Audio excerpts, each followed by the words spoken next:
What is up, everyone? Welcome to season 2 of the We Three Kings Wrestling Podcast. I'm your host, Ben Mostaller, and I'd like to welcome Brandon King to the podcast tonight. We started it out together. He reminded me a year ago for season 1, our premiere of the We Three Kings Wrestling Podcast, and it's just him and I tonight. We usually have Troy Cook along with us, but he wasn't able to make it, but that's all right. There is the whole year to go, and he's going to be on the majority of the time. This year, we have a lot planned, and we're trying to go big. We're trying to get some special guests on the show, like some pro wrestlers, as well as try to branch out the podcast more to the viewers. So we've already started a little bit on doing that. And we created a YouTube channel where we will post all of our podcasts. We're going to eventually get on, so you'll be able to see our beautiful faces if you want to watch on YouTube. But for now, you can still listen on YouTube when it's posted. I posted a video yesterday. I just created the channel yesterday of CM Punk roasting the WWE, and I just checked before I started recording. 17,000 views on YouTube already, and almost 1,000 likes. So we appreciate it if you check that out. If you were already subscribed to our channel, we're getting up there. We're about 60 subscribers in only a day. Loving it. So if you're one of those people, we want to welcome you to the podcast, and we hope you enjoy it. We also brought back our Instagram at We Three Kings Wrestling and our Twitter, which I'm going to be more proactive on and make sure I get content out there. We Three Kings it's just We Three Kings Pod, POD at the end there. No wrestling in that name. And you can go on to Anchor if you're listening on Anchor here and go scroll to our page. It'll have all the links to all our social media accounts there. But we're doing well over on Twitter too. We got about 4,000 views on some content yesterday that was posted, so I'm loving it, appreciating it as well. TikTok, I am on TikTok myself, the Beast of Benny Cakes, and I do post some wrestling stuff on there, try to promote the podcast and other good content. So if you're on TikTok, you can follow me at the Beast Benny Cakes. So those are the platforms that we have there. We would love if you would follow us on those platforms, as well as subscribe on YouTube. That way we can try to get these pro wrestlers on, these great guests onto the podcast, and make this thing skyrocket. And by the time next year we're on here talking for season 3, we've already done a lot, and we've become bigger to a lot of the wrestling audience. Another way that you can help out to support our podcast is on Anchor. We added a listener support, which gives you the opportunity to donate. You don't have to donate. We're not asking for that. But if you like the podcast, you like the content we're putting out, we would appreciate the donations, because what we'll do with that money is try to, again, expand this podcast and try to get more guests on here, as well as try to give back to you guys, maybe get some merchandise out there, stuff like that. We want to go all out, and that's a great way to do it. Again, on Anchor, it is called the listener support. I believe at the end of this podcast, you will be able to find out how to go about doing that. But we appreciate anything that you guys do, any love and support that you give us. Follow, subscription, share this with your friends. It goes a long way by just hitting the share button. On the podcast, we're on Apple Podcasts, Spotify, Anchor. We're going to be on YouTube now. Share any of those. Tell your wrestling fans about us. We appreciate it. Now, let's get started. This is episode 1 of season 2 of the We Three Kings Wrestling Podcast. And we've got a good one for you today. We're going to talk about day 1 results, as well as a huge AEW now on TBS. They went all out on January 5th, and Brandon and I are going to jump into that. But first, unfortunately, and a lot of last year, we started off the podcast talking about this, is more breaking news out of WWE for releases. And we're starting out 2022 with William Regal, the big name, being announced. The NXT general manager has been released. As of just maybe an hour ago, Samoa Joe was released from NXT, as well as Road Dogg, Timothy Thatcher, and much more NXT superstars, as well as some backstage guys as well. William Regal played a huge role in NXT as the general manager. And when we take a look at Bleacher Report, they had came out with an article stating that what WWE is trying to do is get rid of Triple H's ideas, to get rid of his vision. This is NXT 2.0 now. And before it was Triple H's brand and what he wanted to do with the brand. Now they want to get rid of all of that. It's NXT 2.0. So they want to strip anybody that's had any sort of relation with Triple H and get in new people there, which is really insane. One thing that WWE told Fightful is, I quote, with the continued evolution of NXT 2.0, we've decided to part ways with some of the staff based in our performance center. We thank them for their many contributions throughout the years and wish them the best. So, Brandon, I mean, that's a lot to take in, but NXT 2.0, I mean, they're trying to move on with what Triple H made huge there in NXT. Think about a couple years ago, they were huge in Survivor Series. Now, seems like they're going downhill and not in the right direction. Well, this is really sad if you think about it. What we are seeing right now, unfortunately, is the NXT going into oblivion, and that would be Triple H's baby. And I'm sorry, I don't care what anybody thinks about Triple H. Triple H has a mind for the business. That's what I believe, and I believe that this NXT 2.0 is in the wrong hands. And that's no disrespect to any of the champions that are there, but the product itself is in the wrong hands. And I don't like where it's going right now because it's too, I'll put it like this. It's too much of a watered down version of what Velocity was or what Heat was back in the early 2000s, 98, 99. I mean, sure, in 98, 99, all your big stars were there, but then it was just like talent for those who really weren't big enough and they were just getting a push. But now it just seems as if that this is just going to be bringing in the new talent that really doesn't know anything from Shinola. And what my concern is that you didn't just lose people, you lost the experience, you lost mentorship. When it came to some of these NXT names, you lost the mentorship. And when you lose the mentorship, that's when the inmates run the asylum. I'm sorry to say that, but to me, it's not just a loss of just good superstars and just good people. This is mentorship and leadership loss. That's how I see this. This is the larger picture, and it's a sad day. There's no doubt about it. It's really a sad day, and hopefully we find somebody. There's somebody back there that has that mentorship and leadership capability, but as of right now, I don't see it. Yeah, you bring up a good point, Brandon, that a lot of these people that were released were mentors and fantastic talent from years prior. And now they're just leaving. And the question is, what are they left with? Is it going to be better than what it is? It's hard to believe with this talent that they let go. These are staple WWE wrestlers, figures in wrestling and all of pro wrestling entertainment, and now they're just gone.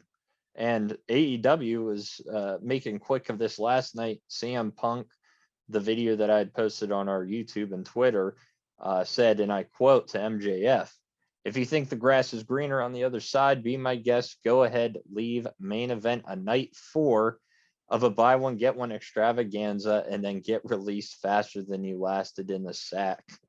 Wow. Those AEW fans went nuts, but he's not wrong. Just think of all these superstars in 2021, big names that got released by WWE, and are either still free agents out there like Braun Strowman and Bray Wyatt, or think about the guys that have been picked up by AEW, such as Malachi Black, also Aleister Black, Daniel Bryan, now Bryan Danielson, Adam Cole. And we discussed in the last podcast to end season 1 that AEW might be taking over. And with all these releases from the WWE, it doesn't make WWE look good. But I did just read a tweet from Dave Meltzer. I want to make sure I get that name right, saying that SmackDown tomorrow night is a legit sellout. First legit sellout for them in a long time. So that is very good news.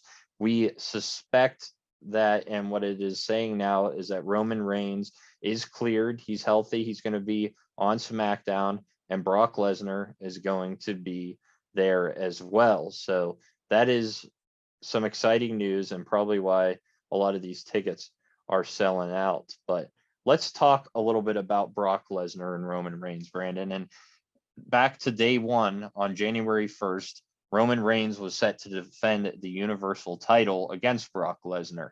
However, there's been issues in the WWE with COVID and with quarantine, and Roman tested positive for COVID on Saturday, and the match was canceled. Obviously, we've had this huge storyline going on, Brock versus Roman. They're fighting over Paul Heyman. So instead of just postponing it, they decided to put Brock Lesnar into the WWE Championship match. Now it's a fatal 5-way match, and he goes in and wins. He's able to do this because he's a free agent, because Paul Heyman agreed to that in the contract that he signed. Now on Raw, Paul Heyman showed up, joining Brock Lesnar, being his advocate again, as Roman Reigns Superman punched him a couple weeks ago, and that was the end of that relationship, that it appears.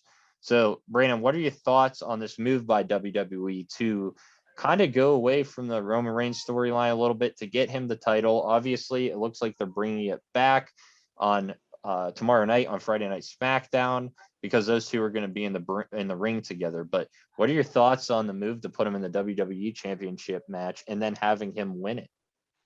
Here's what I could see happening. What I could see happening is the fact that now that Brock has the title, Roman has the title, are these two going to be facing each other at WrestleMania this year? Are they going? Is this going to be a title versus title matchup? You've got the Beast versus the head of the table. Now, this could be one of those things that this could make or break Roman and turn him back into a legitimate face, or this could be him being a full-blown heel and Paul Heyman screwing the pooch. This is going to be an interesting battle to see. I don't think this angle's quite done yet, because I eventually could see these two battling head-to-head at WrestleMania, title versus title. If they're smart, they'll do that. Or they just might burn the bridge Friday night. Who knows?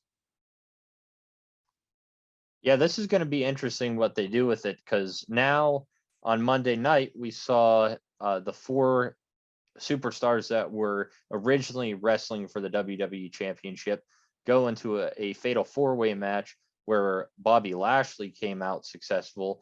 And now at the Royal Rumble, it is Brock Lesnar versus Bobby Lashley.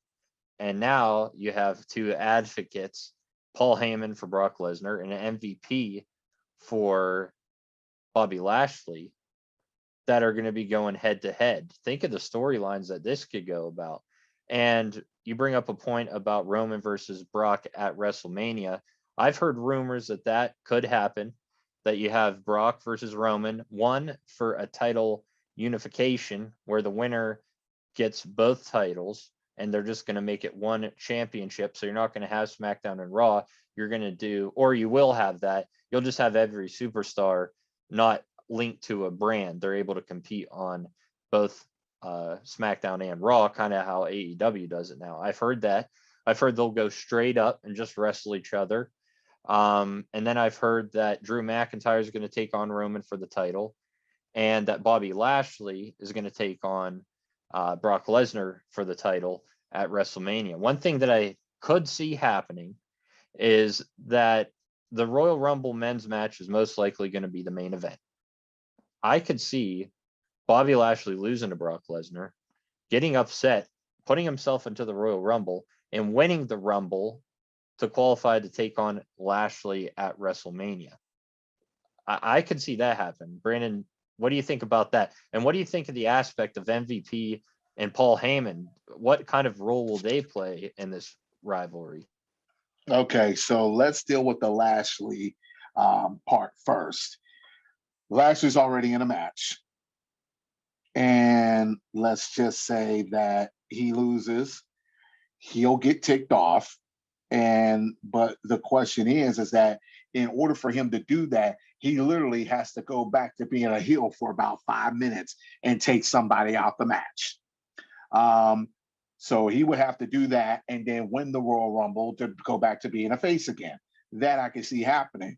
Drew right now, I know he's dealing with a nagging neck injury. So I see Drew not being back in enough time for WrestleMania. That's what I see because we don't know the severity of a neck injury, especially in wrestling. But if there's anything we know, a neck injury is very serious. If you don't know, ask Stone Cold Steve Austin, or Edge for that matter.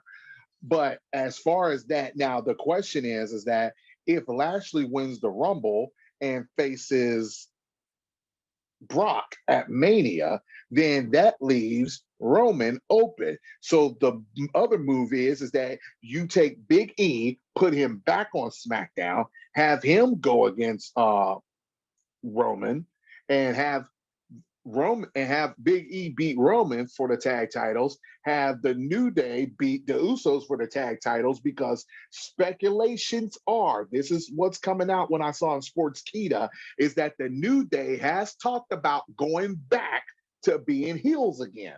However, they say they don't know how it's going to play out because they're getting too much in merchandise. So if this plays out, we could see the New Day go back to being heels and the Bloodlines as going back to being faces. But I said earlier this year, late last year, that we were going to see some dissension in the Bloodline. So that might happen, that might not. But because of this now Brock winning the title, that changes things now. So it's very interesting concepts to look at. But I'm inclined with you. Lashley loses, finds a way to get back in the Rumble. And then he wins the Rumble. Because if you think about it, Becky Lynch kind of did somewhat of the same thing 2 years ago, if you recall. So that's one factor to look at. SmackDown, we don't know what's going to happen with that. That's just for eyes only. So we'll see. Definitely a big topic for next week's podcast will be the results of the face-off in the ring between Roman Reigns and Brock Lesnar this Friday night on SmackDown. One person to maybe throw out there for a potential matchup versus Roman Reigns, if Drew is sidelined for a while, is Tommaso Ciampa from NXT. He recently dropped the title on Tuesday night, and now he is available. I feel, and I'm not going to really dig into it too deep, but just throwing it out there, I think that they did that for a reason. And I think that he's going to be thrown onto SmackDown to potentially take on Roman Reigns if Drew McIntyre is going to be out for a long while. And we hope that he's not. We hope that he heals well. But again, Brandon brought it up, a neck injury for Drew McIntyre. We wish him the best. Now let's move on from that little rivalry there, that feud, back to day one and talk about Edge versus Miz. This was lining up to be one of the better matches of the night. And late in the match, Maurice tried to cause a distraction. I believe she did smack Edge, or attempted to, in which Beth Phoenix came out and chased Maurice back into the locker room, causing the distraction for Edge to hit the spear and beat The Miz. On Raw, we saw Miz and Maurice in the ring, and Edge and Beth Phoenix come out, and they wanted the challenge at Royal Rumble. Well, it was accepted So now we are going to have a mixed tag match between the Mr. and Mrs. on both sides, Edge and Beth Phoenix, Maurice and Miz. So, Brandon, first of all, your thoughts on the matchup at day one, and what do you expect out of this matchup now that you add the women into the match, the wives of these superstars at the Royal Rumble? Here's a couple things. Number one, the matchup between Edge and The Miz was okay. I don't think it was the greatest, but it was okay. There was splashes here and there, but it wasn't what I anticipated it would be. So it was an okay match, but I'm not going to get real crazy about it. With this matchup between Edge and Beth Phoenix versus The Miz and Maurice, look for dissension between Miz and Maurice. They're going to start playing with that angle. So look for dissension there. What I believe is going to this could be a series that leads up to WrestleMania. Because if you think about it, we had the Miz and Maurice versus John Cena, and at that time, Nikki Bella. So we had that whole thing going on. So this could be another flip reverse. Now we've got Edge and Beth Phoenix versus the Miz and Maurice. So you've got grit versus fashion. You got grit versus Hollywood. Which one wins? Right now, I say that Edge and Beth Phoenix win because they just got it like that. Look for Maurice and Miz to sneak in there every once in a while, but you're going to start seeing dissension between the Miz and Maurice. They're going to play to that. But I say that Beth Phoenix, Edge come out on top of this thing.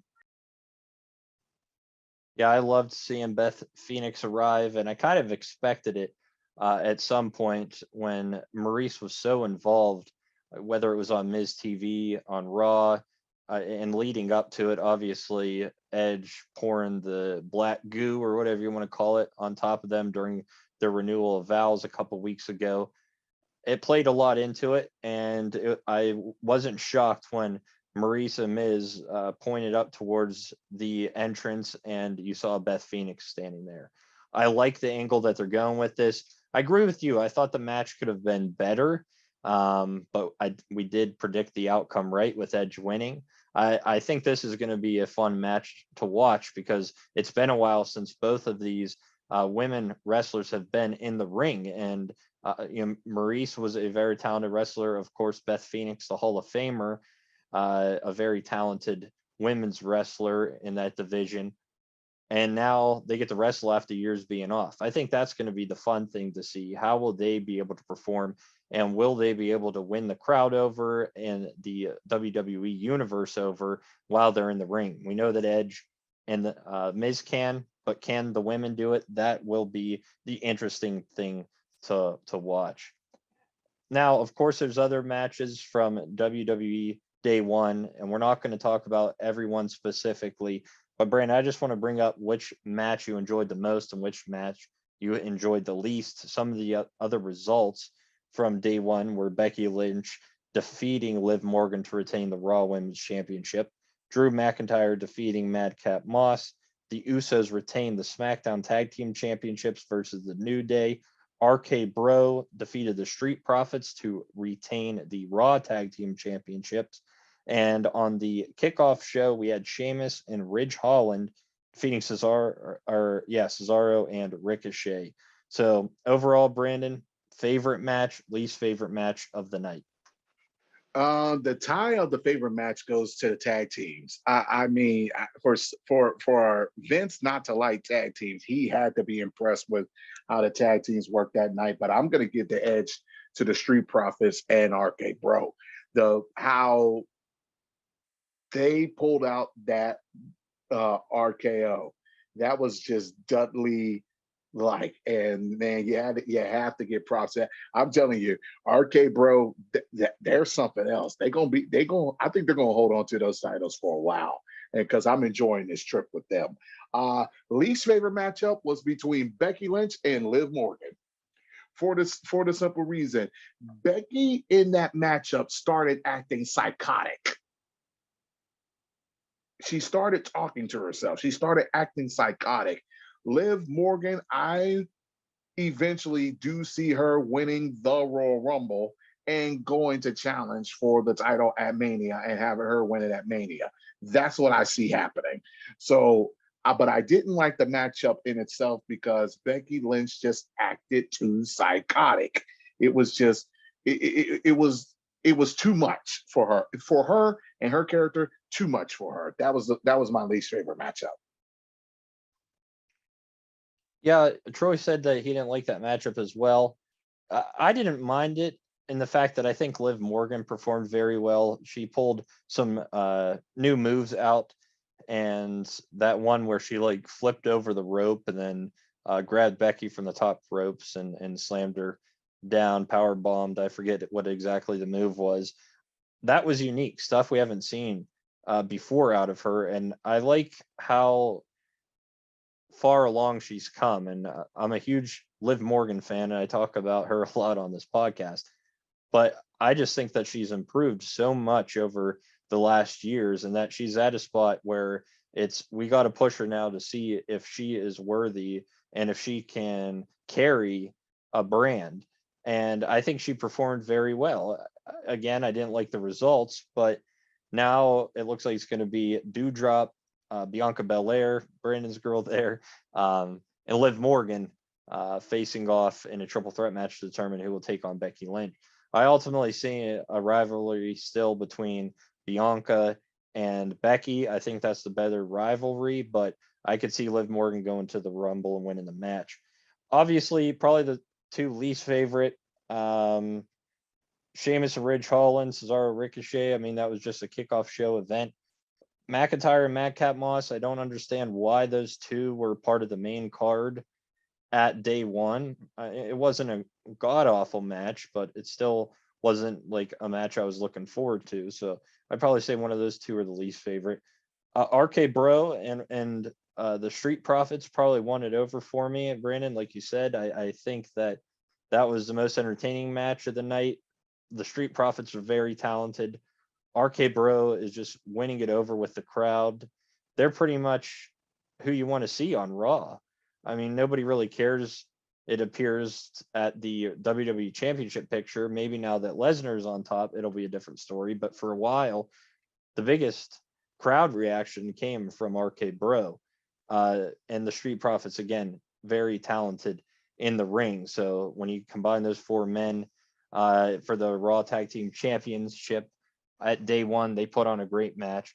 I also think that the WWE Championship match was a great match for just throwing in Brock Lesnar, just knowing a couple hours before the pay-per-view that he was going to be thrown in the match. I thought they did that very well, and I thought it was very interesting.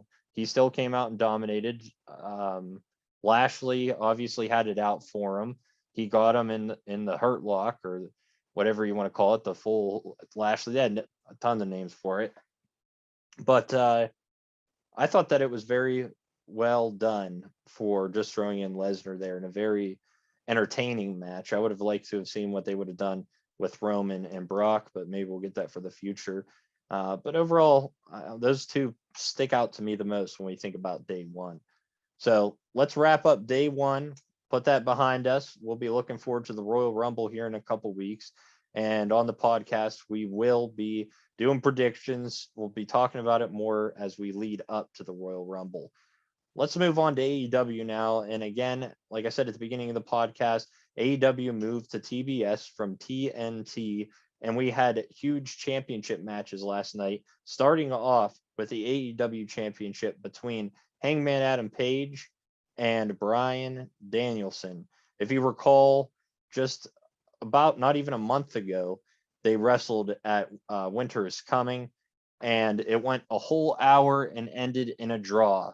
So what they came up with is if it goes another hour, that there'll be judges, including Mark Henry and Big Show that were there, Paul Wright, as he's known on AEW, that would vote and determine who the winner was of the match. But it didn't get to that because Adam Page hit the buckshot and was able to retain the title. There was a lot of blood drawn in this match. It in my opinion, was better than the first matchup. But Brandon, what was your thoughts on this match to kick off the premiere on TBS, as well as is this over between the two of them, or do you think that there's going to be a new challenger? And if so, who would you say would be the next challenger to take on Adam Page for that AEW championship? I don't see this being over yet. Um, I think Daniel Bryan's going to challenge him again, but this time in a matchup that may be first blood or a submission match. I don't know, but I don't see this one being over just yet. Now, as far as the matchup itself, I thought it was a better matchup than the last time, because it just seemed like there was more to this matchup and that it actually told more of a story than the last matchup, because the last matchup, it was just two guys that just refused to lose. And while it told a good story, it didn't tell all of the story. This one told much more of a story, which is that Daniel Bryan, I don't think is the type of person to win by 1, 2, 3. He likes to slap submissions on. That's why I say this matchup may be a submission match next. That's why I don't see this being over. But overall, I thought it was a better match. Definitely a better match. I don't think that this is over yet. I think they're going to continue with the storyline, and maybe at the next pay-per-view in March will be the last time that these two face off for a while. I think after that, some guys that may jump to that number one contender match could be Darby Allin, maybe. I could see that. I could also see MJF because he's talking about it once he's done with the CM Punk thing.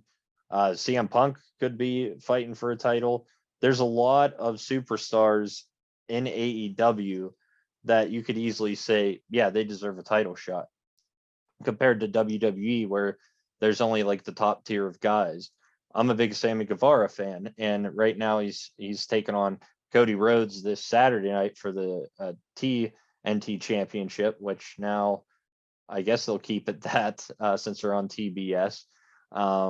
Jade Cargill, shout out to her on defeating Ruby Soho to become the first TBS championship winner.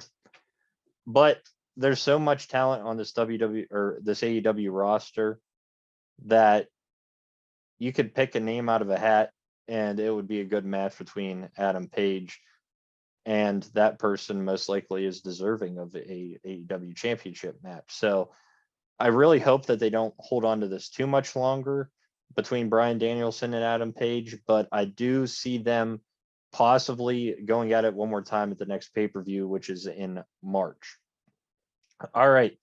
Lastly, we got to talk about the main event. The Lucha Bros defending their AEW tag titles against Jurassic Express, two of the fan favorites of the tag team division in AEW.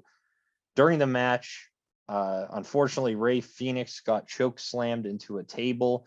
And if you guys saw it, if you haven't seen it, you can go on to our YouTube or Twitter and take a look at the video slowed down of Ray Phoenix arm going right behind his back, almost looking like it snapped. Like, easily thought it was broken, but we are hearing reports tonight that there is no broken bones, which is a phenomenal sign for him, hoping he can get back into the ring soon.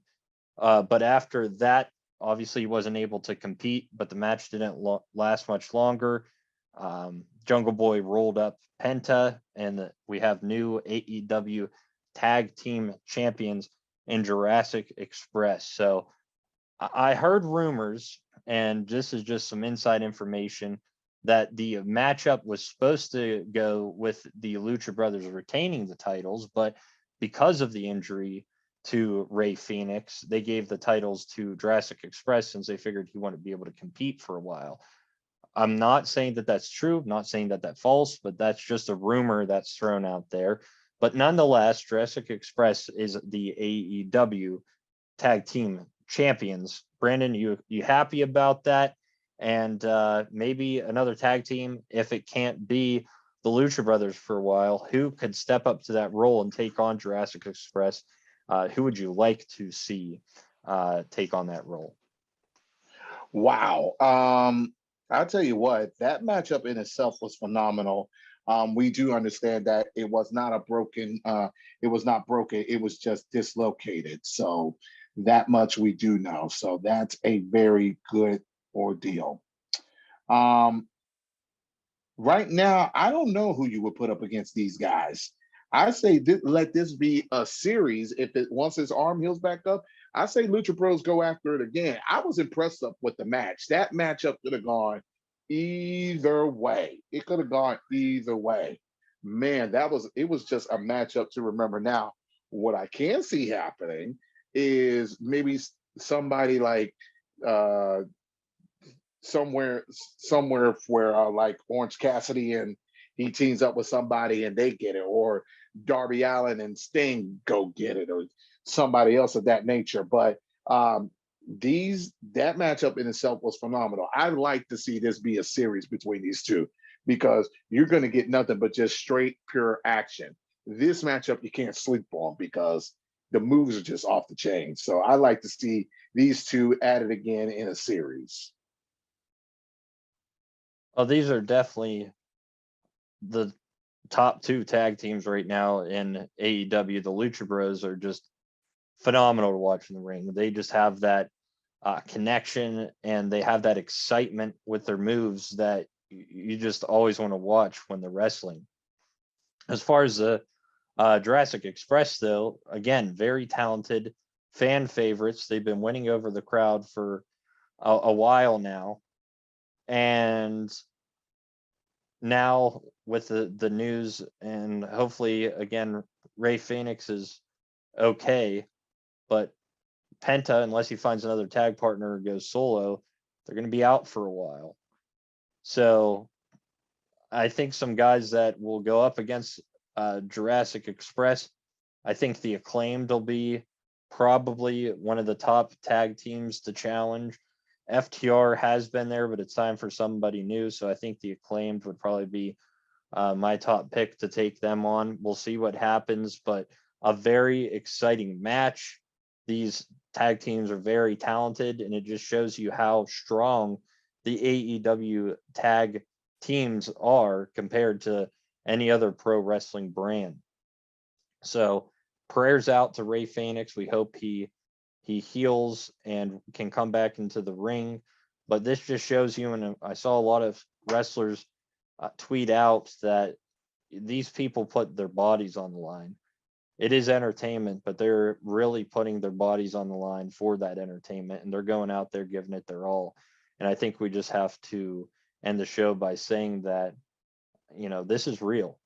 It might be uh, scripted into how the matches go, but a lot of these moves are real, and a lot of these wrestlers, all of them are putting their bodies on the line for it all. So we just want to say we appreciate it. We love to watch it. And we just hope that Ray Phoenix once again will be okay. But we want to thank you for listening to our season premiere of season 2 of the We Three Kings Wrestling podcast. It was great to have Brandon and I on here to start it off. Troy will be back soon, hopefully for the next podcast. If you enjoyed this episode, we got a lot more where you can follow us on now, or just like before, you can listen to the podcast on Apple, Anchor, Spotify, wherever you get your podcast. Just search We Three Kings Wrestling and you'll find us on there. You can also go over to our new YouTube channel and subscribe to us over there. Eventually, we're going to putting our faces on to these videos and do a video of us over there for the podcast. So you can listen to it, the podcast there, while seeing our reactions. That is We Three Kings Wrestling as well. You can go over on Twitter, We Three Kings Pod. That's really the only different one from We Three Kings Wrestling, is that there's no wrestling in the Twitter one. It's just We Three Kings Pod. Follow us over there. And we just thank you for the support. We're going to make 2022 big, but it really comes down to you guys liking and sharing and help us out, because we're going to try to get some big big pro wrestling talent on here, and it's going to be a lot to the help of the listeners that we appreciate and love. So I'm excited for season 2. I want to thank you for listening to this episode. We will be back next week for episode 2, and we'll see you then. Have a good one.